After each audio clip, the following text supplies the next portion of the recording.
Bonjour bien-aimé, je suis Chris, votre frère en Jésus-Christ. Je vais partager cette pensée biblique avec toi. Nous allons lire de 1 Samuel 5, versets 1 à 7.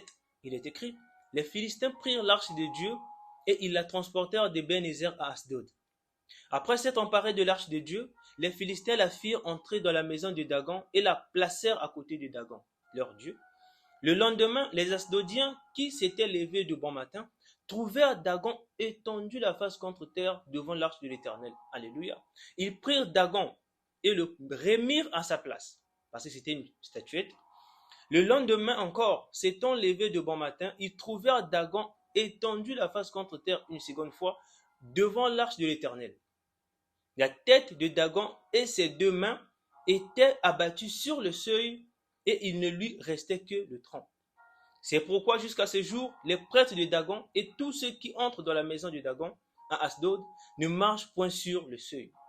La main de l'Éternel s'appesantit sur les Asdodiens et il mit la désolation parmi eux. Il les frappa d'hémorroïdes à Asdod et dans son territoire.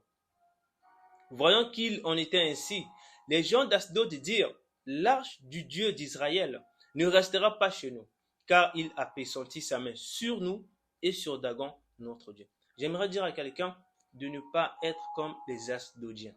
Ils ont vu la puissance de l'Éternel sur leur propre Dieu, dans leur propre territoire.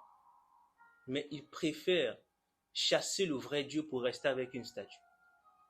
Il y a des gens aujourd'hui, ils ont déjà vu la grandeur de Dieu tout autour d'eux, même si ce n'est pas dans ta vie, mais tu as déjà vu comment est-ce que Dieu a agi dans la vie d'une personne. Tu as déjà écouté les témoignages, mais toi tu continues de les trucs occultes. Mais toi, tu continues d'aller voir des marabouts pour avoir de quoi attirer les hommes riches dans ta vie. Tu continues d'aller voir les féticheurs pour trouver de quoi ravir la femme de quelqu'un ou l'homme de quelqu'un.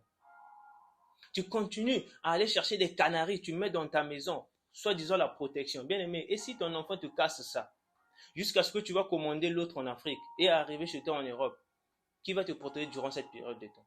Bien aimé, l'Éternel protège 24 heures sur 24, car il est omniprésent. Bien aimé, 24 heures sur 24, personne ne puisse pas te mentir, bien aimé. Dieu est partout et c'est celui qui protège mieux que quiconque, bien aimé. Dieu est celui qui bénit, bien aimé. Tu as déjà vu la grandeur de Dieu, bien aimé.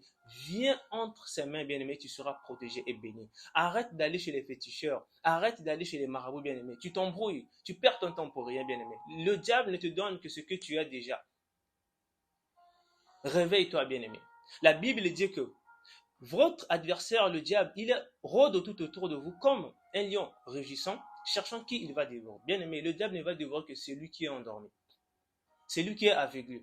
Parce que celui qui est éveillé a la capacité et la possibilité de voir si le lion est en train de venir dans sa direction. Mais celui qui dort, comment il va savoir si le lion est en train de venir dans sa direction? Bien aimé, réveille-toi, sois béni.